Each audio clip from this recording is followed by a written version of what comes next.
Before we get into the review today, I have a very serious question to ask you all. Are you or are you not holding space for the lyrics of Defying Gravity? This week, people are taking the lyrics of Defying Gravity and really holding space with that. I didn't know that that was happening. I've seen it, yeah. That's really powerful. Hey hooligans, today we are talking about the long anticipated Wicked, which is adapted from the Broadway musical, which is adapted from a series of books. I didn't even realize that. But yeah, it's basically like the origin story of Wizard of Oz and how Glinda the Good Witch and Elphaba the Wicked Witch of the West kind of came to be. And, you know, I am not a theater nerd, but I can definitely truly appreciate a work of art when I see it, and I would say this movie has been truly a work of art. Let's start off as usual by talking about the visuals. The CGI was surprisingly really good. I'm actually shocked that this movie alone was only 145 million. I know only, but in Hollywood standards, that's not that much. I mean, Red 1 alone was like, what, $300 million, which is insane. You know, nobody watched that movie, but I'm sure Wicked is gonna be making lots of money. And something else that's really impressive about this movie is that a lot of the things that you see are real set pieces, and you can like actually go and see them in real life if they ever put it in a museum or something. It's kind of like how Barbie also looked amazing because a lot of it was actually practical and tangible. I also thought the environments were also really well done, especially something that stands out to me was when Elphaba was running across the field and you could see the desert also at the edge of the cliff. Also, of course, the train ride to the Emerald City. The environments were all just really pretty. There were also a lot of talking animals in this movie that all looked really good, especially the flying monkeys. I mean, it's crazy that we've reached this point in technology where so many movies just can casually have talking animals and look pretty good. Something else that stood out to me was the mechanical face that the wizard was using to pretend what he looked like. I thought that face looked like something straight out of a Marvel movie, which isn't always a compliment these days, but I will say that is a compliment. I thought it looked really awesome. My one complaint about some of the environments though is that I just kind of wish we got to see more of it. Especially I wish we got to see more of Shiz and the Emerald City. I mean, if you think about like Harry Potter, where they showed Hogwarts, a lot of the times the characters would actually walk around the perimeter of the school or walk through the hallways, and you can kind of get a sense of the scale of the school. Here, it kind of felt like we were just cutting from one set to the next set, from room to room, and we never really got a chance to kind of walk around and see just how big Shiz is and what it kind of looked like. I do think the Emerald City reminded me a lot of Wonka, the musical that just came out, except on a bigger scale. Another good thing about this movie is that there were plenty of colors, and that made it a little bit more visually appealing. I also have to talk about the great craftsmanship of all of the outfits.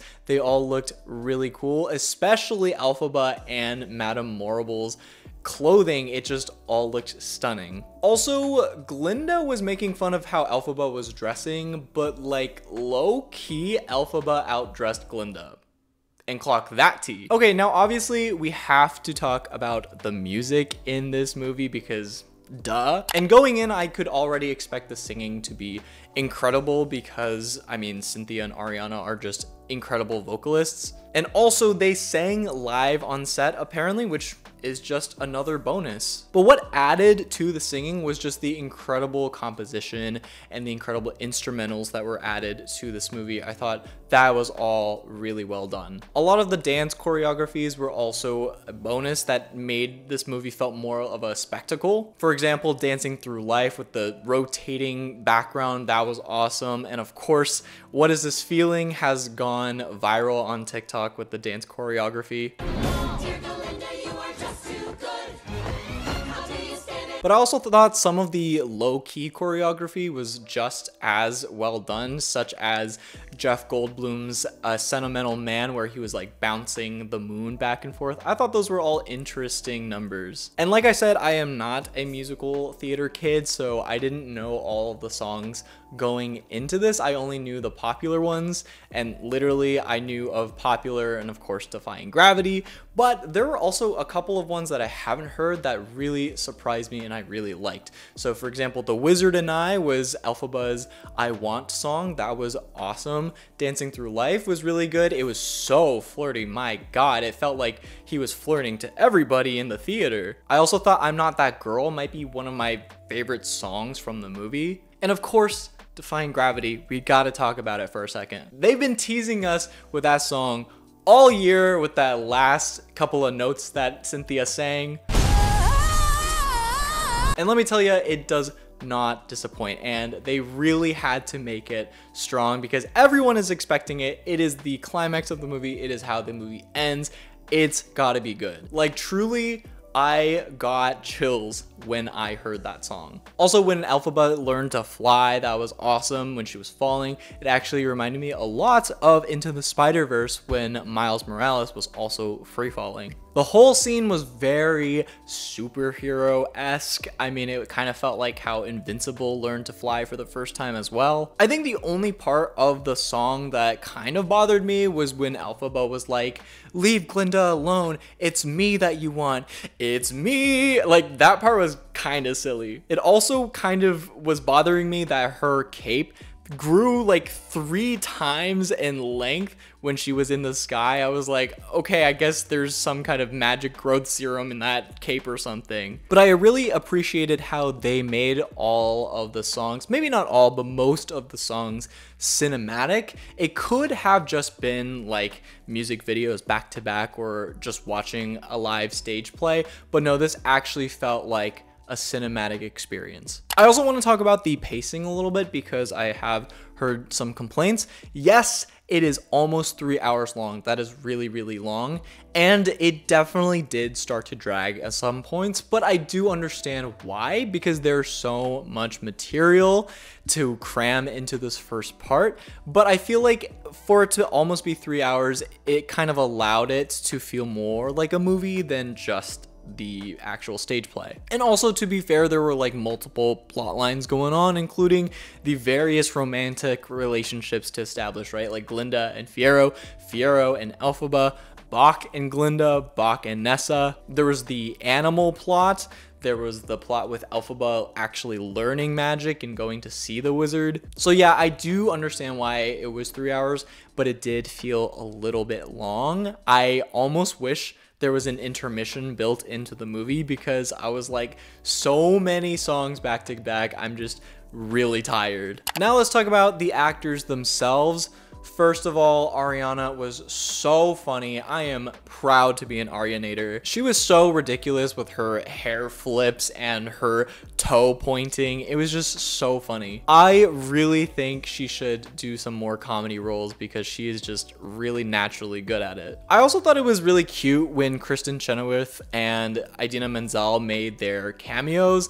It just showed how similar Ariana Grande was actually to Kristen, but at the same time, she was still able to make Glinda her own version. I also like the fact that Glinda's character was very much like a mean girl at first, very Regina George, but by the end we really do see that she has a heart, especially when she felt bad about giving the hat to Elphaba and then she kind of joined in doing that weird dance. Even when Bowen Yang's character was like, "What are you doing?" and she was like, "I'ma just do it, girl." Also, Ariana Grande's chemistry with Cynthia is palpable. Like, they really did feel like close friends, and it just made it more emotional. It made me care about them at the end when they went separate ways. I also find it funny that Glinda is really not a real witch at all, compared to Elphaba at least. Just like the wizard, all of her magic was kind of just optics. Like, her bubble thing is a button instead of her using real magic. Also, this is like such a nitpicky thing and it doesn't really matter, but considering how all the costumes were really top tier, I wish they made her hair like a warmer shade of blonde. I feel like this pale white blonde really washes her out and actually desaturates the pink that she's wearing. All right, let's talk about Cynthia Erivo.